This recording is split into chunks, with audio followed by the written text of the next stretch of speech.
बैसाख और ज्येष्ठ 2 महीने ऐसे होते हैं जिन 2 महीने के किसी भी 2 प्रदोष पर यदि अनार का पुष्प शंकर भगवान को समर्पित करा जाता है, भगवान शिव जी को अगर अनार का पुष्प समर्पित करा जाता है तो संपदा की कमी नहीं होती, कभी वैभव की कमी नहीं होती। केवल 2 महीना ऐसा होता है, एक होता है बैसाख का महीना, एक होता है ज्येष्ठ का महीना। ये 2 महीने में कभी भी कोई सी भी 2 प्रदोष, किसी भी 2 प्रदोष को ले लो और उसमें अनार का फूल, जो अनार का फल लगता है उसमें फूल भी लगता है, अनार का यदि पुष्प, एक ही पुष्प यदि शंकर के शिवलिंग को समर्पित करा जाए तो कभी, हम तो यहाँ तक कहेंगे कि कोई बहुत छोटे से छोटा व्यक्ति है, भले हाथ गाड़ी चला रहा है, ठेला गाड़ी चला रहा है, रिक्शा चला रहा है, उसके पास धन नहीं है, बहुत कमज़ोर है, पैसा नहीं है, बहुत तकलीफ में है, बहुत दुखी है, तो हम तो उससे कहेंगे कि या तो बैसाख के महीने में या ज्येष्ठ के महीने में कोई भी 2 प्रदोष को अनार का पुष्प यदि वो समर्पित कर देता है तो निश्चित है उसके घर में वैभव संपदा बढ़ना प्रारंभ हो जाती है, कार्य में उन्नति होती है। कितना भी टेंशन, कितनी भी चिंता व्यापे, कितनी भी परेशानी चल रही हो, थोड़े दिन बाबा की जो जलाधारी है, इस जलाधारी पर हल्दी का थोड़ा सा लेपन करिए, हल्दी,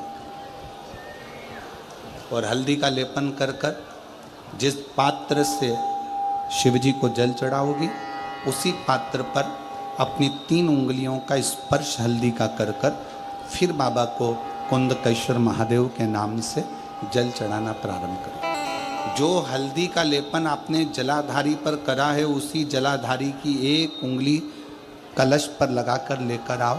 घर के अंदर जब प्रवेश करो या व्यापार में प्रवेश करो तो जो कलश पर हल्दी लगाकर लाए हो वही दरवाजे के ऊपर थोड़ी सी मात्रा में कुंदकेश्वर महादेव के नाम से लगाना प्रारंभ कर दो।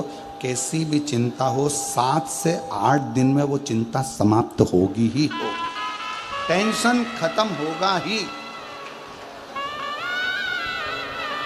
परेशानी समाप्त। तृतीय भाव, कौन से महादेव का नाम लेना है? जम के बोलो, जरा आवाज आना चाहिए। कुंदकेश्वर महादेव, फिर से बोलो जम के, कुंदकेश्वर महादेव। शिव आराधना का एक प्रतीक है, शिव आराधना। जिस नारी को रजोधर्म से जुड़ी हुई प्रॉब्लम होती है, रजस्वला धर्म से जुड़ी हुई कोई तकलीफें होती हैं, अगर थोड़ा समझेंगे अपन उसको, जैसे ये शिवलिंग है, ये जलाधारी है गोल, और यहाँ से पानी बहता है, समझ में आ रहा है ना सबको? ये शिवलिंग जलाधारी, यहाँ से जल बहता है। जिस नारी को अगर गर्भाशय में गठान हो जाए, गर्भाशय से जुड़ी हुई प्रॉब्लम हो, रजोधर्म से जुड़ी हुई तकलीफ हो, रजस्वला धर्म से जुड़ी हुई तकलीफ हो, कुछ भी प्रॉब्लम अगर नारी से जुड़ी हुई है तो जल शिवलिंग पर ना चढ़ाकर अगर औषधि के लिए कर रहे हो तो ये जो जलाधारी है गोल, इस जलाधारी पर, इसको कहते हैं पार्वती जी का हस्त कमल, इस जलाधारी पर जल को आप चढ़ाना प्रारंभ करिए। 3 बार उस जल को शिवलिंग के आसपास चढ़ाइए, पर शिवलिंग पर समर्पित ना करते हुए जलाधारी पर जल समर्पित करें और उसी जल को झेल कर पीने का प्रयास करें। लगभग 15 दिन भी अगर आपने रेगुलर कर लिया तो निश्चित है कि रजो धर्म से जुड़ी हुई समस्या आपकी समाप्त हो जाए। ये हस्तकमल माँ पार्वती का स्थान, ये शिवलिंग शंकर जी का स्थान, बीच में जो मोटी सी लाइन रहती है वो अशोक सुंदरी का स्थान, ये गणेश जी का स्थान, ये कार्तिकेय का स्थान, ऊपर से जो एक एक बूंद पानी जलाधारी से जो टपक रहा है वो शंकर जी की 5 लड़कियां, जया, विषहरा, श्यामली बारी, दौतली, देव, जो जल नीचे गिरा रही। इस स्थान पर जब हम जल समर्पित करते हैं तो कितना भी बड़ा प्रॉब्लम हो, कुंदकेश्वर महादेव का नाम लेकर आप जल का आचमन करिए, उसमें श्रेष्ठता बने। श्रेष्ठ कुंदकेश्वर महादेव। उसी तरह कुंदकेश्वर महादेव का ही वर्णन किया गया, जिन बेटों की कोई 30 साल का हो गया, 35 साल का हो गया, 42 साल का हो गया, विवाह नहीं हो रहा, लड़की 35-36 साल की हो गई, 40 वर्ष की हो गई, 27 साल की हो गई, विवाह नहीं हो रहा, बहुत चिंता में हो, बहुत टेंशन में हो, तो शास्त्र कहता है, हमारा शिव महापुराण का कथा वर्णन करती है, हाथ में 2 लोटा जल, 2 लोटे जल लीजिए और दोनों लोटे जल से शंकर भगवान का, जिस लड़का लड़की का विवाह नहीं हो रहा उसी का हाथ से शिवलिंग पर दोनों लोटा जल आधी आधी मात्रा में चढ़ाइए। मतलब थोड़ा थोड़ा जल कुंदकेश्वर महादेव के नाम से चढ़ाइए, वही जल लेकर जाइए और बेलपत्र के वृक्ष के नीचे उसी जल से 7 धार, पेड़ की परिक्रमा करते हुए 7 परिक्रमा उसी जल से, दोनों लोटे जल से 7 परिक्रमा कुंदकेश्वर महादेव के नाम से करवा दीजिए, उसका विवाह होकर ही रहेगा, निश्चितता में विवाह।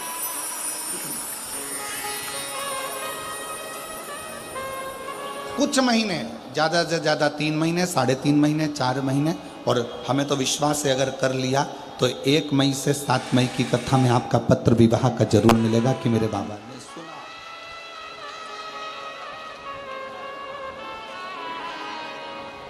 जयपुर बहुत दूर नहीं है।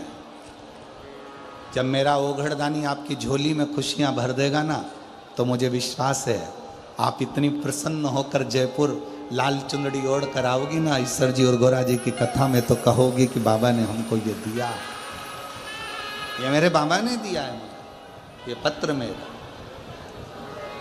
कितना कितना पत्र आया है कि हम क्या वर्णन करें, हम क्या, जरा विचार करो, इन पत्रों को जरा देखो, जरा ये पत्र तो हम पढ़ ही नहीं पा रहे हैं, इतना पत्र का ढेर लगा है। देखिए आप, ये पत्र कोई पढ़ा रहा है इतने।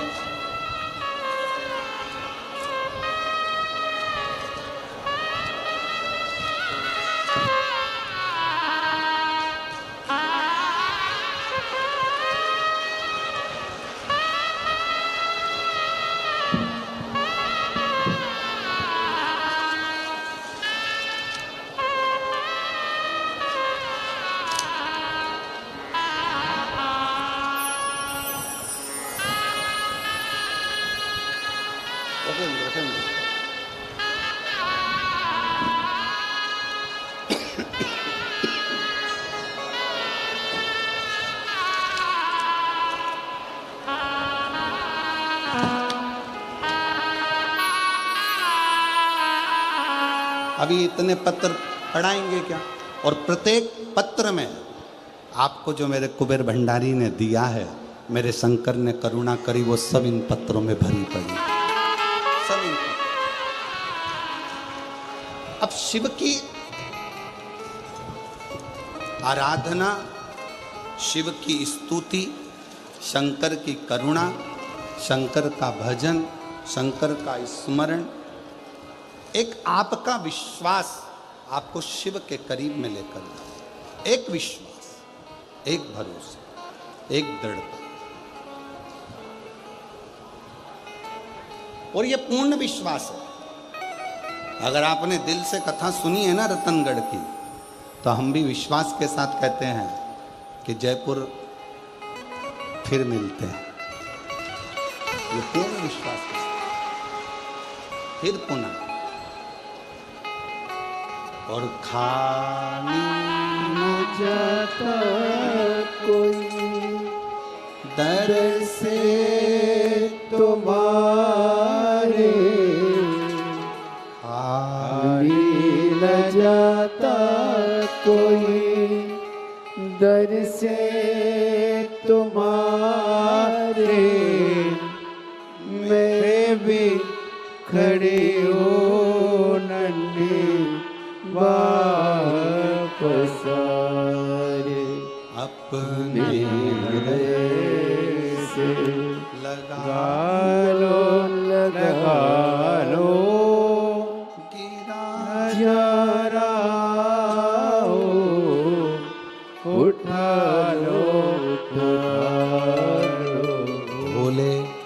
अपने दर से अभी तो नटारो गिरी जा रहे हो, उठा लो आप दिल से उसको पुकारो, दिल से श्रवण करो, दिल से प्रार्थना।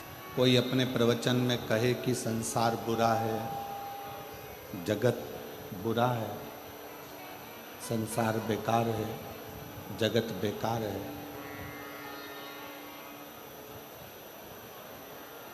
किनके लिए?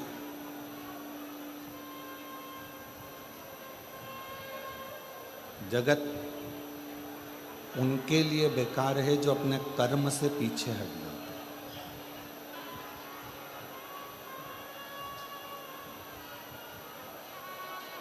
यदि आप अपना कर्म कर रहे हैं, मेहनत कर रहे हैं, परिश्रम कर रहे हैं, लगनता से कार्य कर रहे हैं और अथक मेहनत, अथक परिश्रम यदि आप कर रहे हैं तो संसार आपको बुरा कभी नहीं लगेगा, संसार आपको हमेशा अच्छा ही लगेगा। आपको फिर संसार बुरा नहीं लगेगा, संसार आपको अच्छा लगेगा, श्रेष्ठ लगेगा।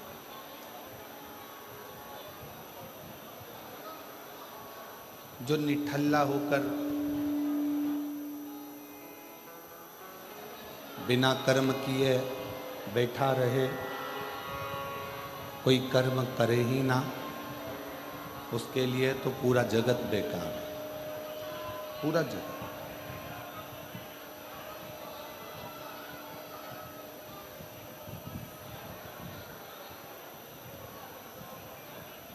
लोग कहते हैं हमने एक दुकान खोली, वो दुकान नहीं चली,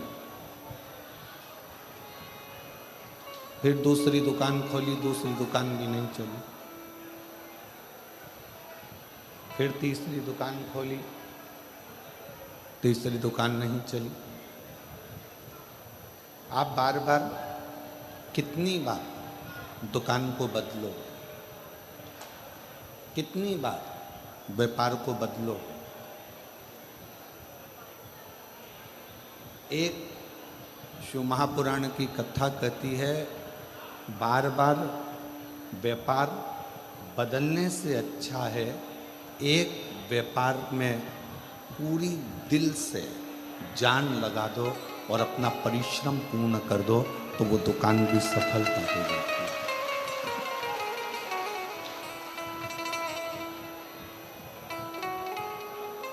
33 कोटि देव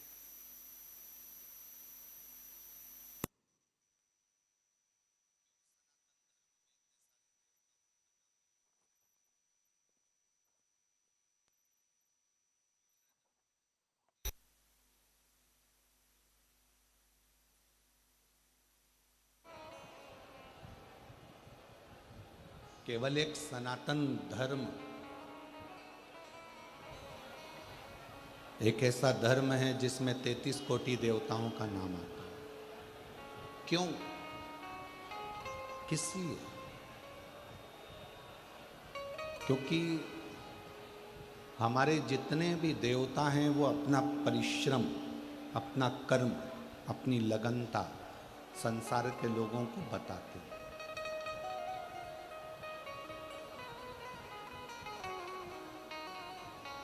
जो कहते हैं कि संसार बुरा है, दुनिया बुरी है, सब बेकार हैं, सब बेकार हैं, सब बेकार हैं, हम उनसे कहेंगे, कई लोग ऐसे भी मिलेंगे जो कहेंगे साहब हमारा गांव बेकार है, कोई कहेगा हमारा प्रदेश बेकार है, कोई कहेगा हमारा जिला बेकार है, कोई कहेंगे राजनीति बेकार है, कोई कहेंगे ये बेकार है, कोई कहेंगे वो बेकार है।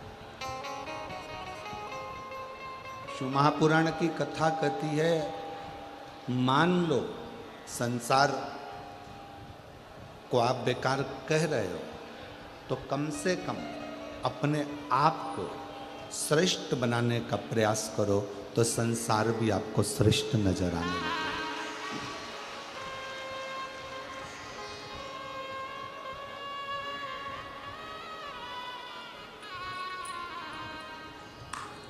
दुर्योधन को भगवान कृष्ण ने कहा था कि पूरे हस्तिनापुर से कोई एक अच्छे व्यक्ति को ढूंढ कर लेकर आओ।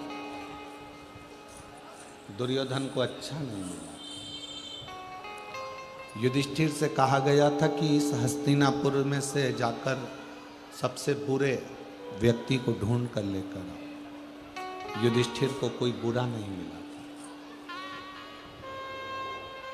दुर्योधन की दृष्टि में अच्छाई नहीं थी, इसलिए कोई अच्छा नहीं मिला, और युधिष्ठिर की दृष्टि में कोई बुराई नहीं थी, इसलिए उसको कोई बुरा नहीं मिला।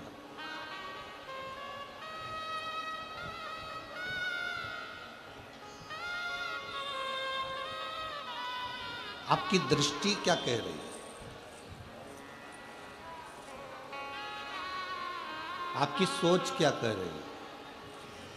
आपका विचार क्या कह रहा है? ये आप पर निर्भर करता है। लाखों की संख्या में आज आप लोग पधारे हैं, पंडालों में जगह नहीं है, पूरे पंडाल भरे पड़े हैं, सब जहां तहां धूप में बैठे हुए हैं।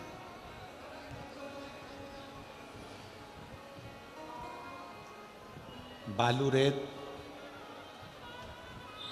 रतनगढ़ की ये मिट्टी धूप में इतनी गर्म हो गई है कि उसमें चना डाल दिया जाए तो वो भी सिक के बाहर आ जाएगा।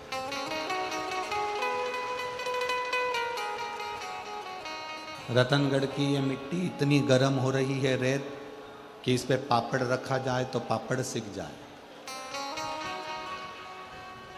और मैं कैमरामैन से आस्था चैनल पर कहूँगा, एक बार वो नज़ारा दिखाओ कि उस मिट्टी पर कैसे लोग धूप में बैठकर शिव महापुराण की कथा का रसतत्व ग्रहण करें।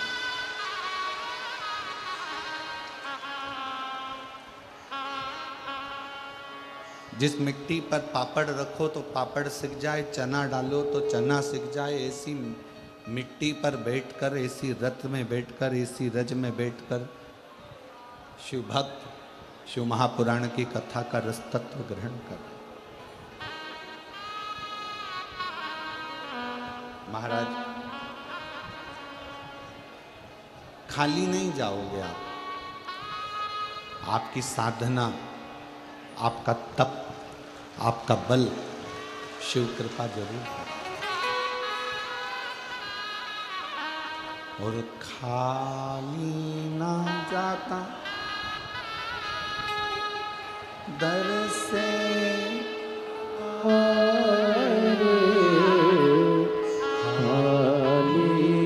जाता कोई दर से तुम्हारे, मैं भी खड़ी हूँ नन्ही बाहें पसारी।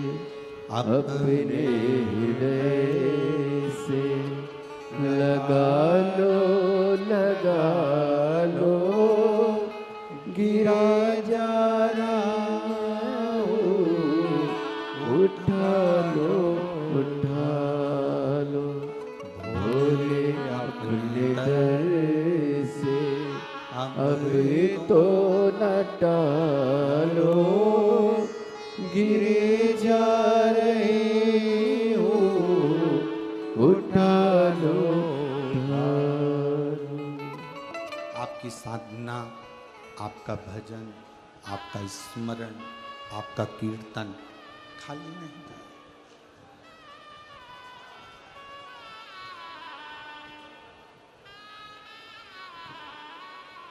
बस उससे दिल लगाओ, हृदय लगाओ, मन लगाओ।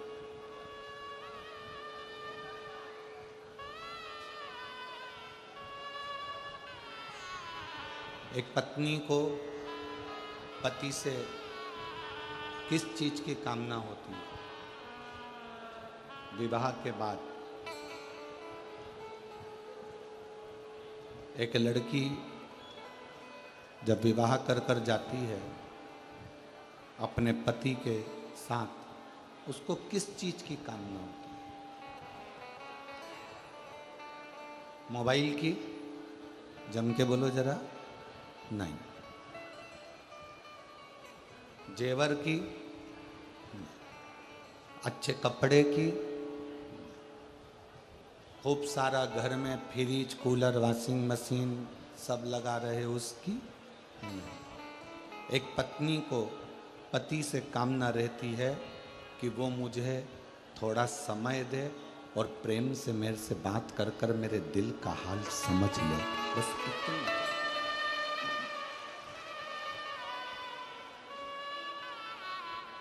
जो भीतर का दर्द ही ना समझे तो वो दिलदार क्या काम का।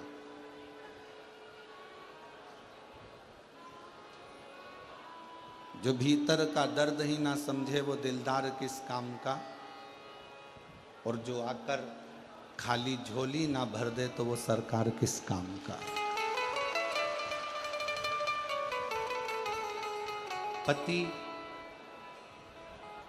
आपके भीतर के दर्द को समझे, आपके भीतर के विचारों को समझे, आपके भीतर की भावनाओं को समझे। पत्नी को पति से यही कामना।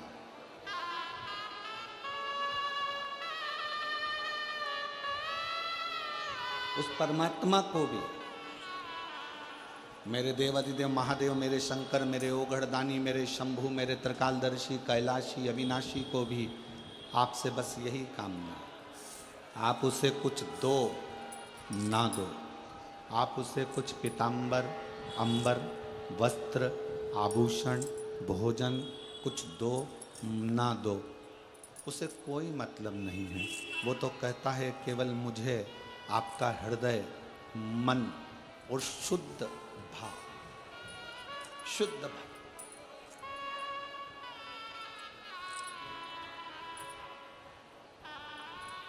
एक माँ से एक बेटे ने शर्त लगाई है, पत्र है।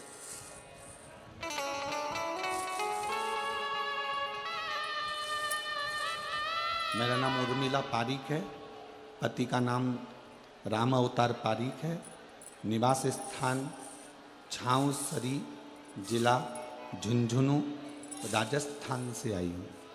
कहीं बैठी हो तो हाथ हिला सकती हैं।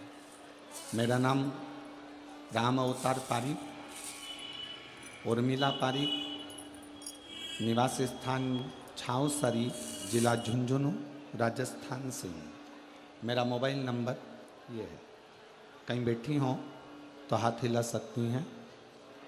और आई हों और बच्चे भी आए हों साथ में तो फिर यहाँ व्यासपीठ पर आ सकते हैं। मेरे बेटे की शादी को 9 साल हो गए थे और डॉक्टर ने संतान का मना कर दिया था कि संतान की प्राप्ति नहीं। राजस्थान का, हरियाणा का ऐसा कोई डॉक्टर नहीं जिससे हमने इलाज ना करवाया, फिर भी संतान का सुख नहीं है। तब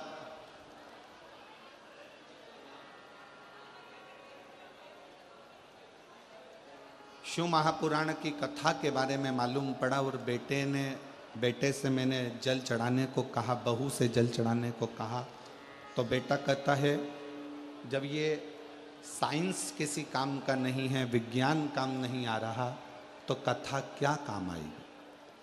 क्या तुम्हारी कथा संतान दे सकती है? बेटे ने शर्त लगाई और बहू बेटे से कहा कि तुम सफ़ेद आंकड़े की जड़ का प्रयोग और शिवजी पे 1 लोटा जल चढ़ाना प्रारंभ करो, वो देगा जरूर। पशुपति व्रत करा, 1 बार में नहीं हुआ, 2 बार करा, आखिरी में बाबा भोलेनाथ ने कृपा करी और 9 साल के बाद 2 पशुपति व्रत का फल 2 पुत्र के रूप में जुड़मा प्राप्त हो।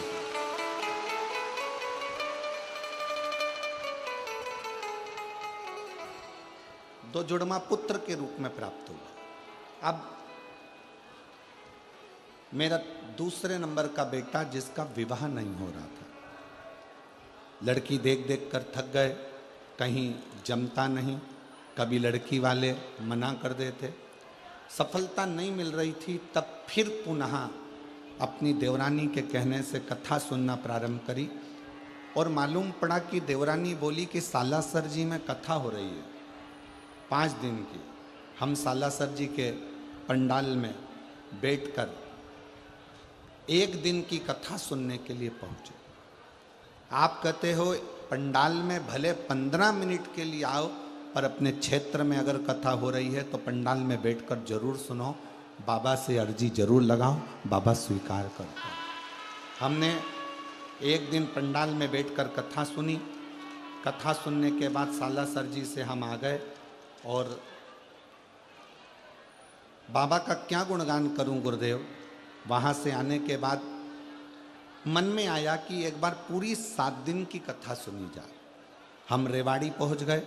रेवाड़ी में जाकर कथा सुनी। उस कथा में अपने बेटे को भी ले गई। वहाँ की भूमि को नमन करा, प्रणाम करा और बाबा की ऐसी कृपा हुई कि 6 अप्रैल 2025 को बाबा की कृपा से बेटे की सगाई हो गई। मैं बाबा को प्रणाम करने के लिए, एक विश्वास, एक भरोसा, एक दृढ़ता शिव के प्रति।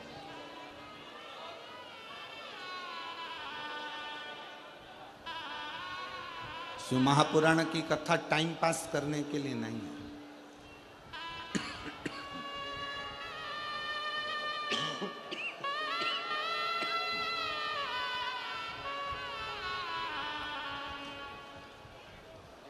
शिव महापुराण की कथा हृदय को दुखाने के लिए भी नहीं है। शिव महापुराण की कथा मनोरंजन का विषय भी नहीं है कि हम यहाँ पर एंजॉय करने के लिए आए।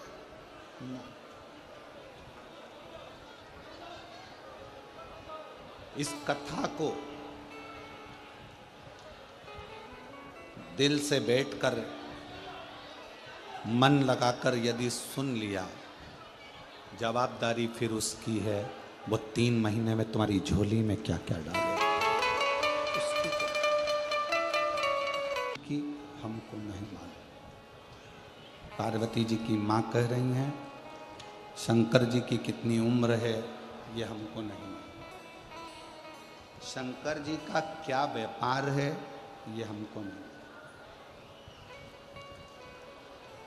वो तन पर भस्म रमाते हैं, जटा जूट बांध लेते हैं, नागों की माला पड़ी रहती है, मृगछाला पर बैठे रहते हैं। पार्वती मेरी बात मान ले, तो शिव जी से विवाह मत कर। समझा, खूब समझा। कई लोग दुनिया में आपको ऐसे मिलेंगे जो कहेंगे श्री शिवाय नमस्तुभ्यम मत बोलो, ये कोई मंत्र है। कोई तुमको मिलेगा तो कहेगा 1 लोटा जल शंकर जी को मत चढ़ाओ, क्यों चढ़ाते हो। कोई मिलेगा तो कहेगा कि पशुपति व्रत मत करो। कोई मिलेगा तो कहेगा कि शंकर के दरवाजे मत जाओ। कोई मिलेगा तो कहेगा कि शंकर की कथा में मत जाओ। पार्वती जी की मैया ने पार्वती जी को खूब समझाया था। पार्वती जी की माता ने पार्वती जी को खूब समझाया, शिव से विवाह मत कर। बहुत सारे खोट शंकर जी के उनकी माँ पार्वती जी को गिना रही, बहुत सारे।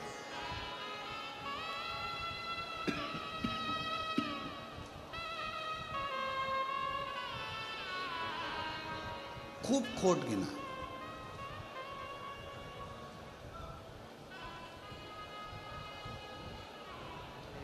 खूब सारे खोट शंकर भगवान के पार्वती जी की माता जी ने पार्वती जी को गिना है खूब।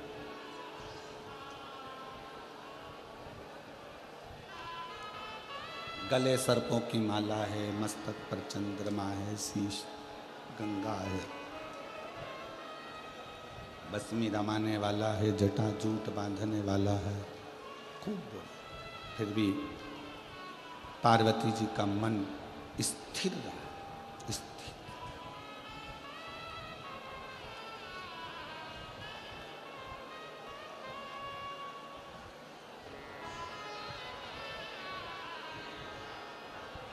इतना स्थिर पार्वती जी ने अपने मन को बना लिया था, इतना स्थिर माता पार्वती जी ने अपने चित्त को बना लिया था कि शिव की निंदा पार्वती जी सुनी नहीं, शंकर की निंदा ही नहीं सुनी। शिव निंदा नहीं सुनी।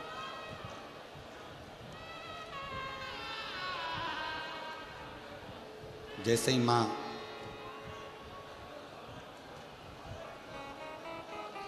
मैनावती ने शिव जी के लिए खोट गिनाना प्रारंभ करे, वैसे ही पार्वती जी ने अपनी श्रवण शक्ति में शिव को बिठा लिया और शिव नाम का अंदरूनी जाप करना प्रारंभ कर, भीतर का जाप।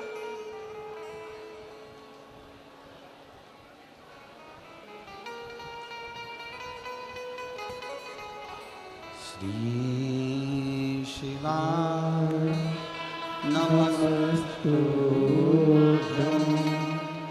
श्री शिवाय नमस्तुभ्यं, श्री शिवाय नमस्तुभ्यं,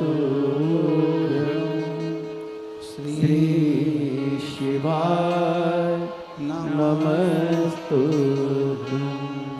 श्री शिवाय नमस्तुभ्यं, श्री शिवाय नमस्तुभ्यं। पार्वती जी अपने भीतर शिव तत्व को प्रकट कर ले। निंदा नहीं सुन रही है, निंदा से दूर है, निंदा नहीं सुन रही। भीतर शिव तत्व को बिठा लिया, शंकर को बिठा लिया। और मेरी रतनगढ़ की बहनों, जीजियों, मेरे रतनगढ़ के जीजाओं, बेटियों, बेटाओं, मेरी माताओं, जब भीतर शिव तत्व बैठ जाता है तो फिर शंकर की निंदा अच्छी नहीं लगती। कई बार निंदा करने वाले से झगड़ा भी हो जाता है कि तुम शिव की निंदा कर रहे हो, तुम शंकर की निंदा कर रहे हो, शंकर की निंदा मैं किसे सुन सकती हूँ।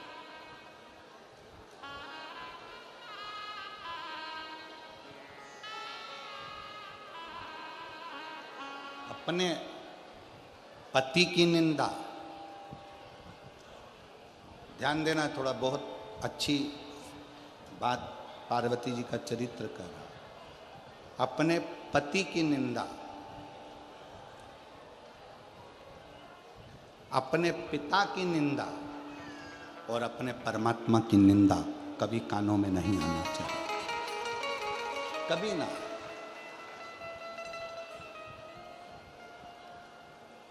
किस्मत में जो लिखा वो पति मिला। कितने सारे लड़के देखे तुमने, अच्छा लड़का छांट कर जैसा मिला उससे शादी। जैसी किस्मत में लड़की लिखी थी वो मिली। कितने फोटो आए थे, एक से बढ़कर एक लड़कियों के फोटो आए थे, पर तुम्हारी किस्मत में जो जगदम्बा लिखना थी वही लिखी है परमात्मा। तुम्हारी किस्मत में कितने लड़के आए थे, पास के गांव का, इधर के गांव का, उधर के गांव का, खूब रिश्ते आए, पर तुम्हारी किस्मत में जो लड़का लिखा था उसी से विवाह हुआ। इसलिए पति, पिता और परमात्मा, इनकी निंदा श्रवण नहीं करता। कोई विधर्मी अपने सनातन धर्म के भगवान के लिए, सनातन धर्म के ईश्वर के लिए, सनातन धर्म के देवताओं के लिए अपशब्द बोले, जैसे ही आड़ा टेढ़ा बोले, बन सके तो जवाब दो, नहीं बन सकता तो वहां से उठकर चल दो। अपने परमात्मा की निंदा भी नहीं सुनना, अपने ईश्वर की निंदा भी नहीं सुनना, परमात्मा की निंदा भी श्रवण नहीं करना। सुनो ना,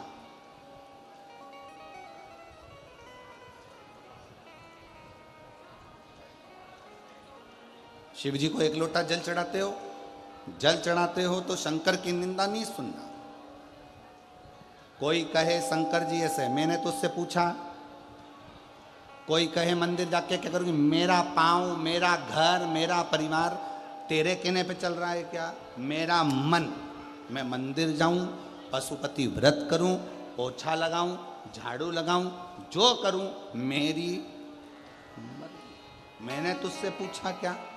तू मुझे परसी हुई थाली ला कर दे रहा है क्या? बनाया हुआ भोजन कर रहा है क्या? तेरे घर से अनाज भर रहा है क्या मेरे घर में? मेरे लाइट का बिल तू भर रहा है क्या? मेरे पानी का बिल तू भर रहा है क्या? जब मेरा घर का गुजारा मेरा पति करवा रहा है, मेरे घर का गुजारा मेरे परिवार वाले कर रहे हैं, तो मैं तेरी क्यों सुनूं? हमारा घर हम संभालेंगे, तू अपना घर देख, अपना परिवार हमें संभालेंगे।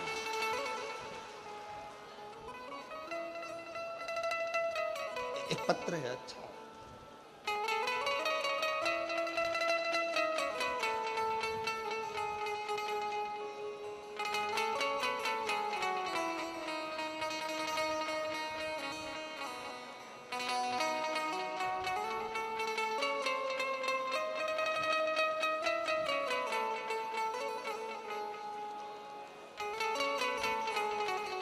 मेरा नाम माया कंवर है। मेरे पति का नाम जोगेंद्र सिंह, गांव सहनाली छोटी चूरू, सनाली छोटी चूरू की रहने वाली हूँ। कहीं बैठी हों, अगर कहीं बैठी हों तो हाथ हिला सकती हैं, और अगर साथ में बच्चा आया हो तो उसको भी ला सकती हैं। 8 वर्ष तक मेरे घर में संतान का सुख नहीं था।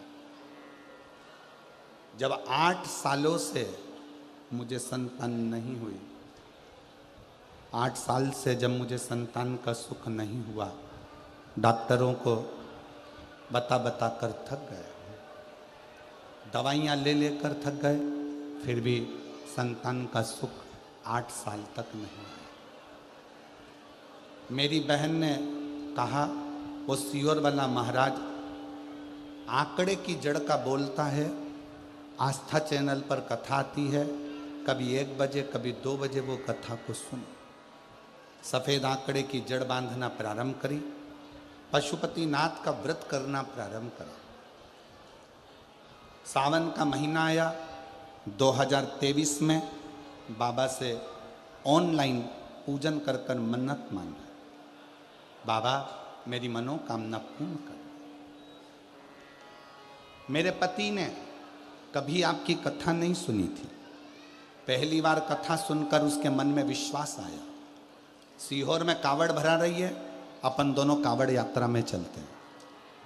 रिश्तेदारों ने ताना दिया, क्या करोगे, ऐसे ढेर सारे महाराजों ने, क्यों सुनते हो? हमने उनसे कह दिया कि कथा हम सुन रहे हैं, कावड़ में हम जा रहे हैं, तुम हमें टोकने वाले कौन होते हो? हम दोनों पति पत्नी कावड़ में चले गए।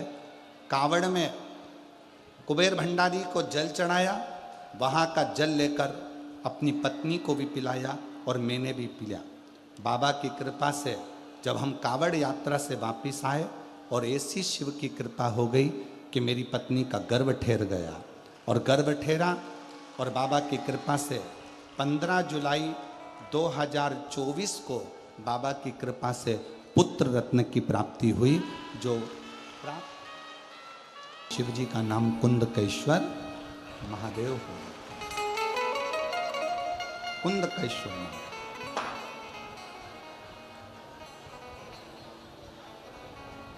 यदि डॉक्टर की दवाई खा रहे हो, शरीर में नहीं लग रही है, तो एक बार प्रयास करना, कुंदकेश्वर महादेव के नाम से डॉक्टर की दी हुई दवाई को ही खा।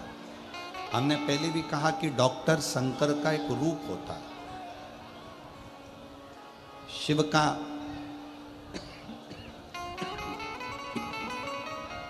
एक स्वरूप डॉक्टर के रूप में रहता है। यदि शरीर में दवाई ना लगे, शरीर में रोग बढ़ता जा रहा है, दवाई ना लग रही हो, तो कुंदकेश्वर महादेव का स्मरण कर पाए। कुंदकेश्वर।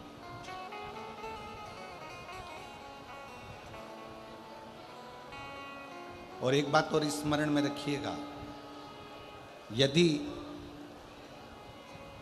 नवयुवक बेटा बेटियां कोई कंपटीशन एग्जाम में बैठ रहे हैं, कोई परीक्षा देने बैठ रहा है, खूब अच्छी मेहनत करो। अभी तक जितनी पढ़ाई करी है उससे 4 गुना ज्यादा पढ़ाई करो।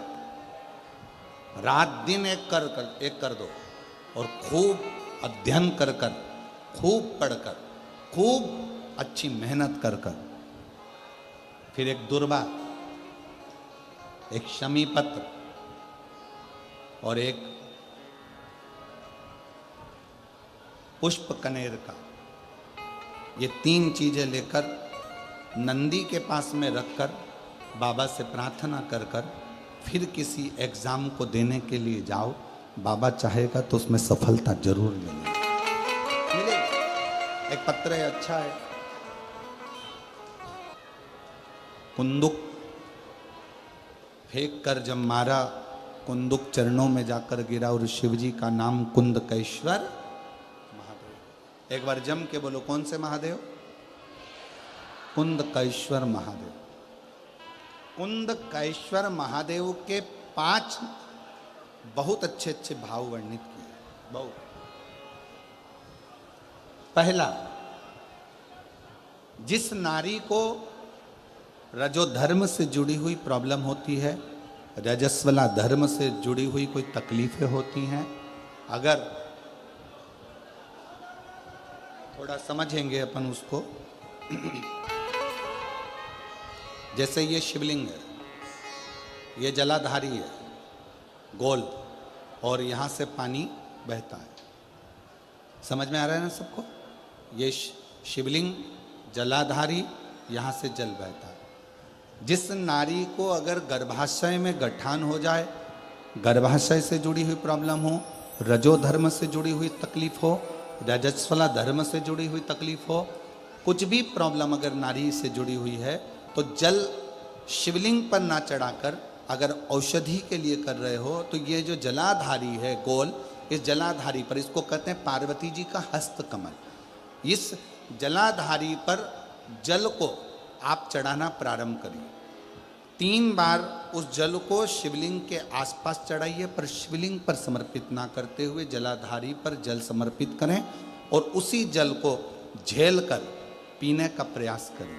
लगभग 15 दिन भी अगर आपने रेगुलर कर लिया तो निश्चित है कि रजो धर्म से जुड़ी हुई समस्या आपकी समाप्त हो जाएगी। ये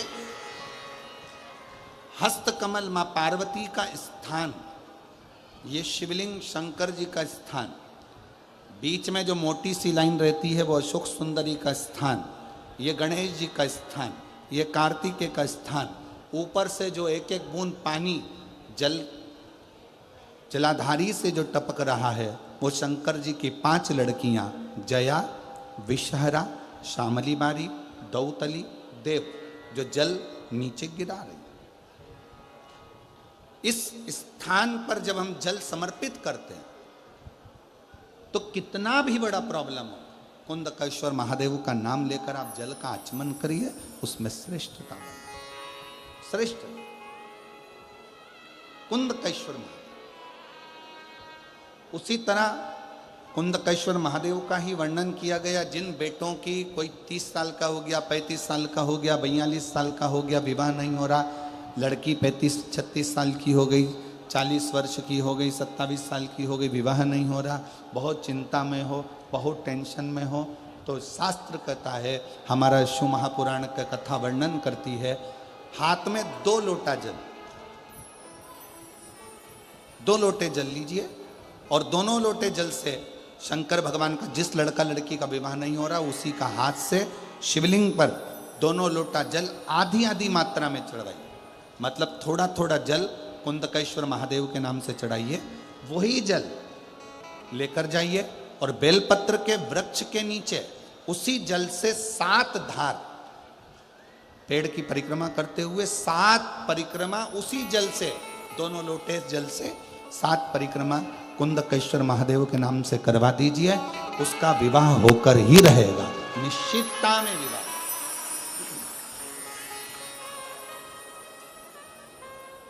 कुछ महीने, ज्यादा से ज्यादा 3 महीने, 3.5 महीने, 4 महीने, और हमें तो विश्वास है अगर कर लिया तो 1 मई से 7 मई की कथा में आपका पत्र विवाह का जरूर मिलेगा कि मेरे बाबा ने सुना। शिव महापुराण कथा कह रहे हैं।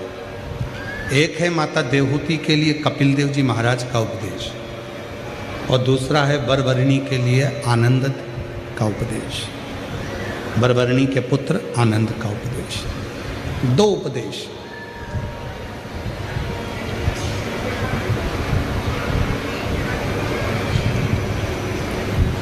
देवहूति माता उपदेश सुनती हैं तो भक्ति में डूब जाती है, और बरबरणी उपदेश सुनती है अपने पुत्र का तो क्रोध से भर जाती है, और क्रोध से भरकर वो अपने पुत्र को प्रसूति कक्ष में ही छोड़ देती है, प्रसूति कक्ष में छोड़ देती है, उसको छोड़कर वापस चली जाती है, बस अपने कक्ष में वापस चली जाती है। जब जैसे ही बरबरणी बेटे को प्रसूति कक्ष में छोड़कर गई, जैसे ही बरबरणी प्रसूति कक्ष में अपने पुत्र को छोड़कर गई, वैसे की वैसे ही जात हरणी आ गई, और वो जात हरणी जिसको वर था 3 स्थान से बच्चों को बदलने का, एक स्थान से लेकर जाती थी, दूसरे जहाँ बच्चे का जन्म हुआ था वहाँ रख देती थी, और वहाँ के बच्चे को उठाकर तीसरी जगह ले जाती थी, तीसरी जगह रखकर उसका भोजन करती, तीसरी जगह के बच्चे को उसको खाना था, उसको वर था। जातरणी आई, बच्चे को उठाया बरबरणी के और लेकर राजा विक्रांत के यहां पहुंच गए।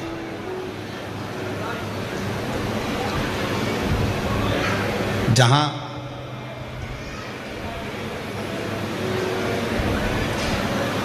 राजा विक्रांत की धर्मपत्नी के गर्भ से एक बच्चे ने जन्म लिया, और राजा विक्रांत के यहां उस जातहरणी ने बरबरणी के पुत्र को ले जाकर रख दिया, और राजा विक्रांत के बेटे को लेकर चली गई, और वहाँ से उठाकर एक बुद्ध ब्राह्मण के यहाँ पहुँच गई। बुद्ध ब्राह्मण के यहाँ जातहरणी ने राजा विक्रांत के बेटे को रख दिया, और बुद्ध ब्राह्मण के बच्चे को उठाकर ले गई, और उस बच्चे को वो खा गए, उस बच्चे को खा गए। अब बरबरणी का बेटा जिसको वो लेकर चली गई थी, वो तो लगा कि समाप्त हुआ, पर राजा विक्रांत के घर में जैसे ही वो बच्चे का जन्म हुआ, खूब उत्सव मनाया। राजा विक्रांत को भी नहीं मालूम कि मेरा असली बच्चा तो जातहरणी लेकर चली गई है और उसे किसी ब्राह्मण के घर में छोड़ दिया है, पर राजा विक्रांत के यहाँ जन्मोत्सव मन रहा था। बच्चा बड़ा हो गया। जब बच्चा बड़ा हुआ, 7 वर्ष की आयु जब बच्चे की हुई और उसको गुरु के घर विद्याध्ययन के लिए जब भेजने लगे, तब वो बच्चा गुरु की आज्ञा से, गुरु ने कहा अपने माता पिता को प्रणाम करो, अपने माता पिता को नमन करो, प्रणाम करो। तो उस बच्चे ने फिर बोलना प्रारंभ किया। बच्चा बोला, गुरुजी आप कहते हो कि माता पिता को प्रणाम करो, तो ये बताएं कि जन्म देने वाली माँ को प्रणाम करना है कि पालन करने वाली माँ को प्रणाम करना? राजा विक्रांत को बड़ा आश्चर्य हुआ। भरी सभा में ये बच्चा कह रहा है, इतनी बड़ी सभा लगी है और इस सभा में ये बच्चा क्या रहा है कि जन्म देने वाली माँ को प्रणाम करूं कि पालन करने वाली माँ को प्रणाम करूं? इतने में राजा विक्रांत अपनी कुर्सी से उठकर सामने आकर खड़े हो गए। राजा विक्रांत ने पूछा, क्या तुम्हारी दो माताएं, बच्चा कहता है एक माँ वो जिस माँ का घर छोड़कर आया हूं, और दूसरी माँ ये जिसके घर में मैं आया हूं। क्या मेरी धर्मपत्नी तुम्हारी दूसरी माँ है? हाँ। वो बच्चा इतना विद्वान था जिसका नाम राजा विक्रांत ने आनंद रखा था। आनंद। शिव महापुराण की कथा कहती है कि वो आनंद नाम का जो बच्चा था, जो वरवर्णी के गर्भ से जन्मा था, वो शिव का पुराना उपासक था। माँ गोदावरी के तट पर रहता था। गोदावरी के तट पर रहकर वो केवल एक काम करता था।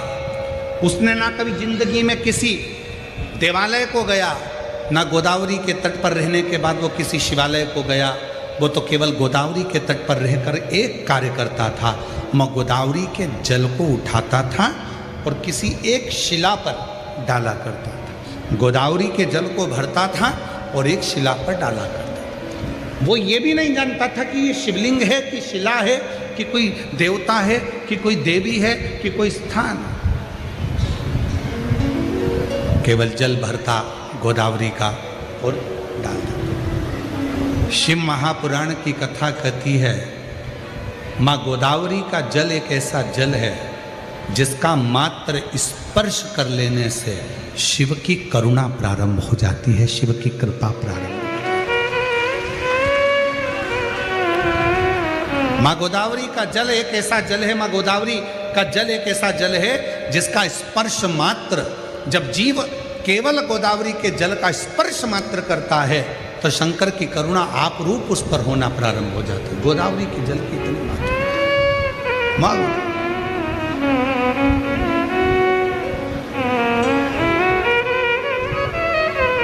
और महाराष्ट्र वालों को तो बड़ी कृपा है माँ गोदावरी की। आप लोगों पर तो बड़ी करुणा और कृपा माँ गोदावरी की बनी ही रहती है कि नित्य आपके आसपास में गोदावरी माँ का जल स्पर्श होता ही रहता है। आनंद पूर्व समय में, पूर्व जन्म में गोदावरी के तट पर रहते थे। गोदावरी का जल लेकर एक शिला पर डाला करते थे। गोदावरी का जल भरकर शिला पर डाला करते थे। उनके स्मरण में नहीं था कि ये शिवलिंग है, शिला है, पाषाण है, पत्थर है, क्या है। बस गोदावरी का स्पर्श होता था और वो जल समर्पित होता था। उसी गोदावरी के जल, उस घर में यदि अग्नि का प्रवेश होगा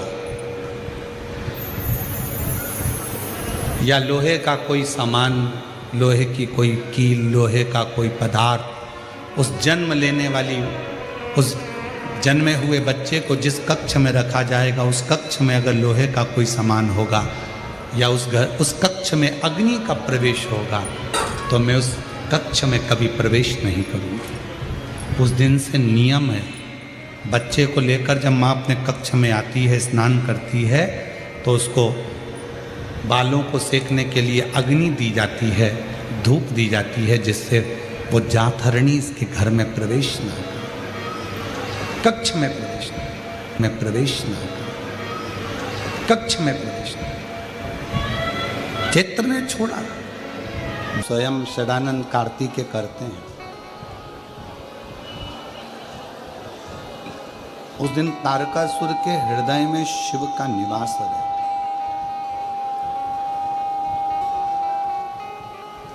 संसार में जन्म लेने वाला जितना मानव है, जितना मनुष्य है, सबकी चित्तवृत्ति में शिव समाहित होता है।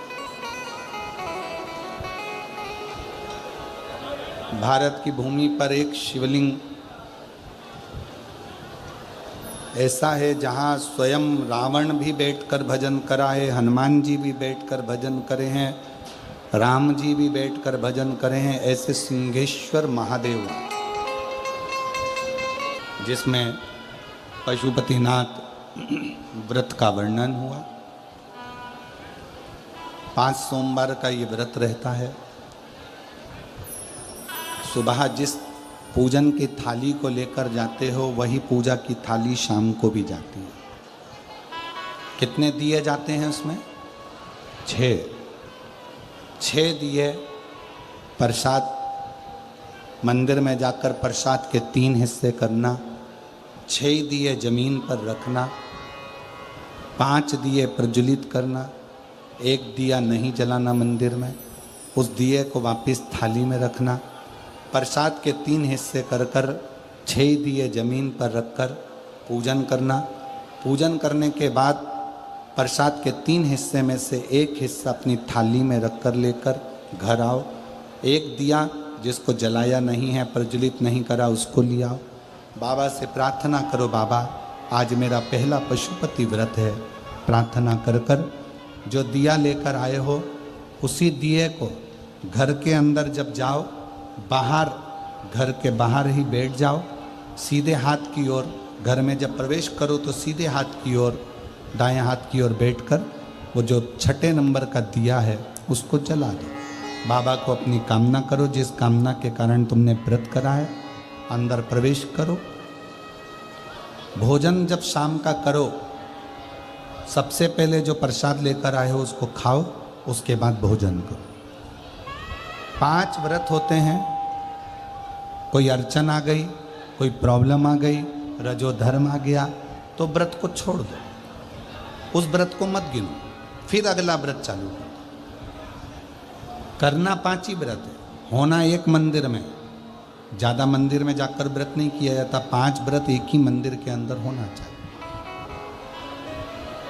5वां व्रत जब पूर्ण हो, एक श्रीफल, 108 चावल के दाने या बेलपत्र या पुष्प, कुछ भी जो आपके पास है वो समर्पित कर कर कुछ भेंट श्रीफल बाबा को देते हुए अपने मन की कामना पूर्ण करते हुए बाबा से प्रार्थना करो, आज मेरा व्रत पूर्ण हुआ है, बाबा स्वीकार करो। मैंने सुना है पशुपति व्रत करने वाले का